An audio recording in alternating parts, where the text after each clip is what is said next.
क्या आप बता सकते हैं कि सामने रखी हुई डिश किस चीज़ की है?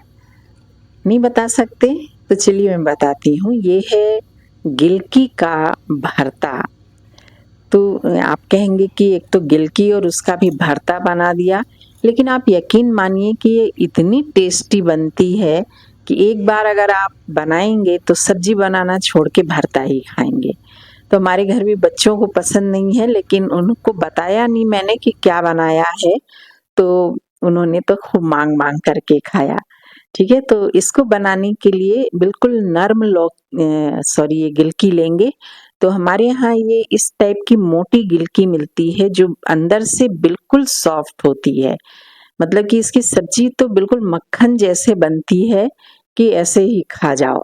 तो ये इसका भरता बहुत अच्छा बनता है, तो इसको मैंने ले लिया है, तो 2-3 गिलकी लिया मैंने और सबसे पहले इसको धो करके मैंने अच्छी तरह से इसके छिलके को निकाल लिया। छिलका हटा दीजिएगा नहीं तो कड़वा लगता है। फिर इसको मैंने अच्छे से पहले धो लिया है और धोने के बाद मैंने इसको 2 पीस में काट लिया है। एक पैन में मैं हल्का-सा ऑयल ले लिया है, इस पे जीरा छिड़क दिया है और फिर इसमें जो गिलकी है, बाकी सभी गिलकी को बीच में से 2-2 चीरे लगा करके इसके पैन के ऊपर रख दिया है। आप चाहें तो जैसे नॉर्मली अंगार पे सेकते हैं या गैस के ऊपर सेकते हैं, तो ऐसा भी सेक सकते हैं, लेकिन फिर वो सफाई करने में बहुत प्रॉब्लम जाती है और ईज़िली जब इस तरह से भुन सकता है तो भून लेना ज़्यादा आसान है। छिलके भी इसमें नहीं उतारने पड़ते हैं। तो सारे गिलकी को मैंने अरेंज कर दिए हैं, हल्का-सा ऑयल है इसमें। एक बड़ा टमाटर है, इसको भी आधा काट करके रख दिया है रोस्ट होने के लिए। अ, चिली जो है वो बीच में से स्प्लिट करके फिर उसको जमा दिया है और भरते में तो लहसुन पड़ता ही पड़ता है, तो ढेर सारा लहसुन भी हमने इसमें डाल दिया है और ऊपर से हल्का-सा नमक छिड़क दिया है और फिर इसको ढक दिया है। गैस का फ्लेम बिल्कुल लो कर रखा है, तो जो गिलकी से जो मॉइस्चर रिलीज़ होता है, वो ढक्कन से टकरा के वापस चला जाता है गिलकी के अंदर ही और उसी से ये बहुत अच्छी तरह कुक हो जाता है।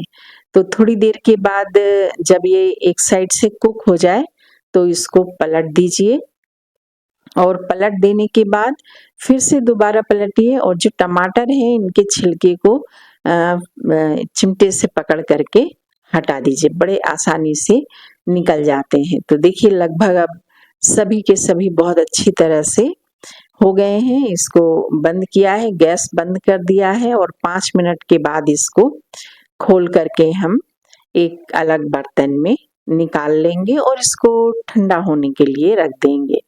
अगर आपके पास मैशर है तो मैशर से भी आप इसको मैश कर सकती हैं, लेकिन इसको हाथ से मैश करिए क्योंकि गिलकी, टमाटर और मिर्ची और लहसुन इसके मोटे पीस होना बहुत ज़रूरी है, ठीक है? तो ताकि ये खाते समय जब मुँह में आते हैं तो बहुत अच्छा टेस्ट देते हैं।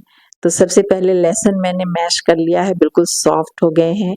हरी मिर्च भी मैश कर लिया है और फिर इसके बाद टमाटर और गिलकी को भी मैश कर लिया है। मैश इस तरह करना है कि मोटे-मोटे टुकड़े इसके इसमें लगे रहें और इस तरह से देखिए कि मैं नई-नई रेसिपीज़ आप लोगों के लिए लेके आती हूँ। उम्मीद करती हूँ कि मेरी रेसिपीज़ आपको अच्छी लगती होगी और आप ट्राई ज़रूर करते होंगे। लाइक, कमेंट और शेयर तो आप कर देते हैं, आपके कमेंट पढ़ कर के बहुत अच्छा लगता है। जितना हो सकता है मैं हर कमेंट का जवाब ज़रूर देती हूँ और आप लोगों को की अगर कुछ और चीज़ की डिमांड हो तो ज़रूर बताइएगा। तो देखिए इस तरह हमने बहुत अच्छी तरह मैश कर लिया है और अब इसमें हम डाल देंगे चॉप किया हुआ, बारीक-बारीक चॉप किया हुआ प्याज़ और इसको डाल देंगे इसके अंदर ग्रीन कोरिएंडर। आप चाहें तो इसके अंदर एक नींबू भी निचोड़ सकते हैं, उससे भी बहुत अच्छा टेस्ट आता है, पर टमाटर डाला है तो कोई इतना ज़्यादा इसका ज़रूरत नहीं है। ठीक है? तो लीजिए तैयार है आपका बहुत ही टेस्टी सा भरता आप किसी भी चीज़ के साथ खाइए, बहुत ही टेस्टी लगता है और रोटी और पराठे के साथ तो क्या कहने, मज़ा ही आ जाता है इसको खाने से। तो सब्जी तो हमारे यहाँ इतनी ज़्यादा नहीं बनती है जितना कि इस गिलकी का भरता बनता है। तो उम्मीद करती हूँ ये रेसिपी अच्छी लगी होगी। अगर फेसबुक पर हैं तो फॉलो कर लीजिए और अगर यूट्यूब पर हैं आप तो मेरे चैनल को सब्सक्राइब कर लीजिए। Thanks for watching the video.